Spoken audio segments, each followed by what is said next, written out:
Yes, we were now arrested. We had handcuffs on. We were taken out of the car.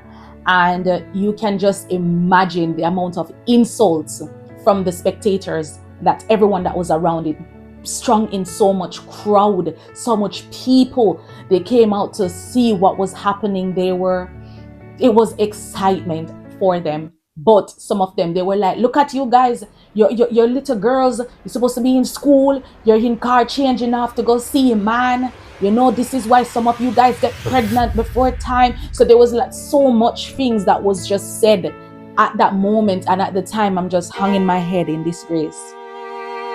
And all that could go through my head was, look at what's going to happen now. Because remember, 2 months ago, I was in a deep situation, where court, embarrassment, gynecologists, police, all of this was involved. And then now look what happened again. It seems like it was just like a never-ending case scenario at this point. So yes, as I said, the police, they had the handcuffs on. So we were in handcuffs and we were taken to the police vehicle whilst I was hanging my head so the people don't see my face clearly. But of course they saw my face. It was barricaded with people. Barrage of people come out. Mind you, it was early morning, around, at this point it was about 8:39 in the morning, because remember, we would have bunked school. And so it was about 8:39. So lots of people are coming out. People are going to work. People are sending their kids to school or whatever the case may be. So it was like a lot of people that morning in Christiana town. Yes. As we arrived at the police station, one of the sergeant, which was the lady who had my case 2 months prior, where with my near-death situation, 2 months prior, she was the same one who had that case, and she was sorry for me and everything. She was the one who had this situation now. And she said, wait, aren't you the same girl with the same situation with your dad, where you almost had your dad arrested because of the thing that you done, and you come back again? What kind of disgrace is this, little girl? She was so disgusted of me. I could hear the disgust in her voice. She said, you don't respect yourself as a young woman? What do you want from life? So she started to scold me. She started to, oh God, listen, I felt so low. The way how she was talking to me, she said, no, you don't respect yourself. You don't have no respect for yourself. And I could not say nothing. All I could do is just hang my head in disgrace. I was so embarrassed. I couldn't even explain and describe the feelings, the amount of feelings and emotions that I was going through at that moment, because I know that, okay, this is it for me. Like, every time I keep saying this was it for me, and I keep doing the things otherwise, because of course the spirits that were attached to the situation, I didn't realize it was spirits. So of course I couldn't help myself, even if I tried my hardest. And I couldn't understand why. Like, you guys don't understand how much time I was thinking, why am I doing these things? Like, I tried. I asked myself this question so much time. I couldn't understand. I could not understand. Like, honestly, I could not. Even when she was saying it, I was thinking to myself, like, why am I doing it for real? Like, why? But it felt good, like, to do it at the time. But anyway, she said, all you're doing is disgracing your families. You're disgracing them. And she said, now they're going to be involved, right? Because you're a child, you're a minor, you're 14 years old. You need to stay in a child's place and act like a child. And I said, yes. So now the calls went out again. She started making all the phone calls and so she called the other sergeants, and she was saying, this is the same girl with the same situation with her dad. Mind you, they know my dad because my dad is a celebrity. So, and look what she done again. And look how we were vouching for her that time. So anyways, they said, they're going to call my dad, they're going to call my guardian and call everyone. So they call everyone. When they call my guardian said, listen, just please, lock her up and throw away the key. I do not want anything to do with her anymore. That was what my guardian said. Lock her up and throw away the key. I do not want anything to do with her anymore. This point, I was so hurt. I was devastated when I hear all of that. Then my dad, they were giving the same verdict. My mom, everyone that you could think about that got involved now. They said, no, I do not want nothing to do with her. Please to put her in Family School. So Family School in Jamaica is like a holding center for kids that are unruly, kids that are, that their parents cannot manage them anymore, so they have to send them to these centers. It's like a prison in itself, but for juveniles. So it's like juvenile centers. Yes.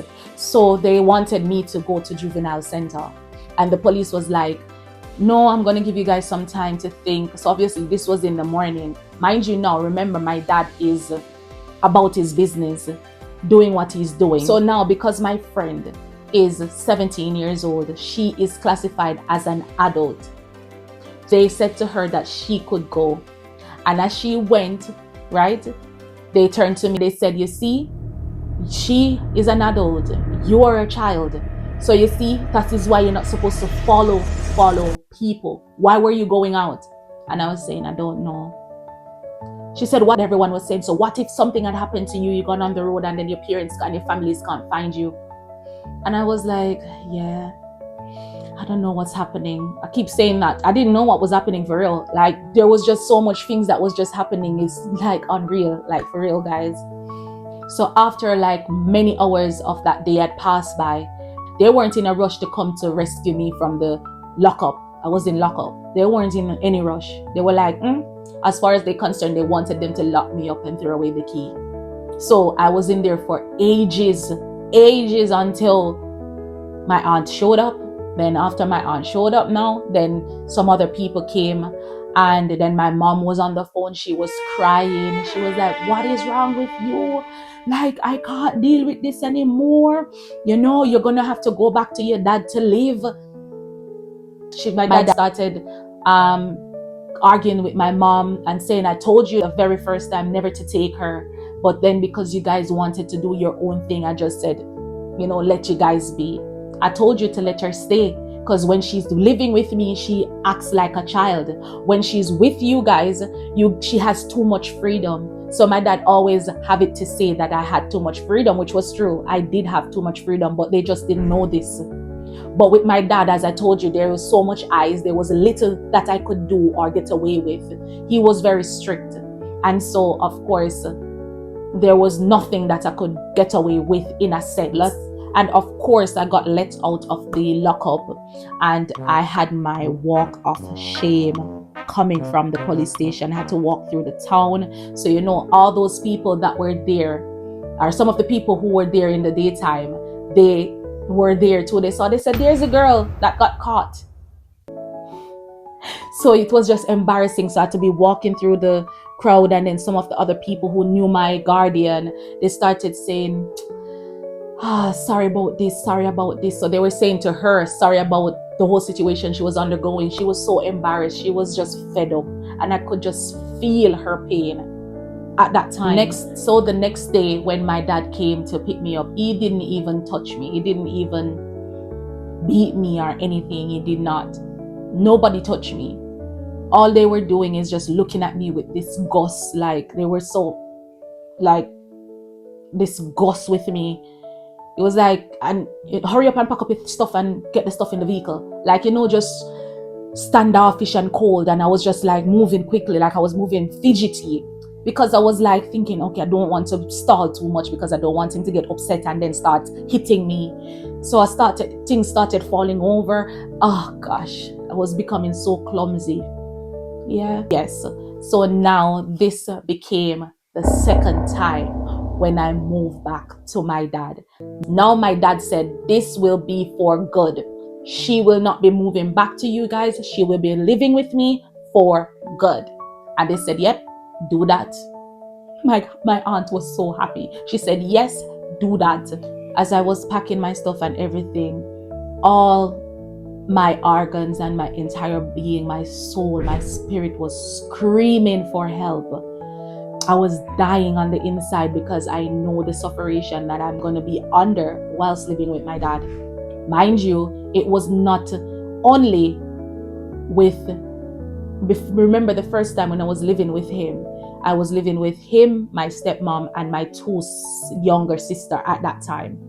Now it would be myself, my two younger sister, my stepmom, and her mom, and my dad. And she was not an easy person to live with. My stepmom's mom, yeah, her mother was never an easy person to live with. But yeah, it was like detriment for me. So as I was packing my bag, it was just like, and I didn't even realize that she was going to be that difficult to live with until I moved there. But all I was thinking about whilst I was packing my bag was the fact that even when I was living with my dad without my stepmom's mom living there, it was still detriment for me because of the torture that I was still going through. So just imagine that additional torture on top of that. Listen, stay tuned. You guys will see the things and everything that I was undergoing, the pressure. Mom, as I said, even my mom knew the pressure that I would be under, but my mom could not stop this one because she too was ashamed. And she said, you know what, this is going to be the best thing for her, because my mom was in the UK. There was little that she could do, you know, and she realized my guardian was fed up with me. My guardian did not want me anymore. So yeah, this time around she was adamant, I do not want her. Yeah. So yeah, and my mom knew that, yep, this was it. She knew that this is where my torturing started. But yes, stay tuned guys for the next aspect of my testimony and how God was and has been elevating my life. Thank you guys.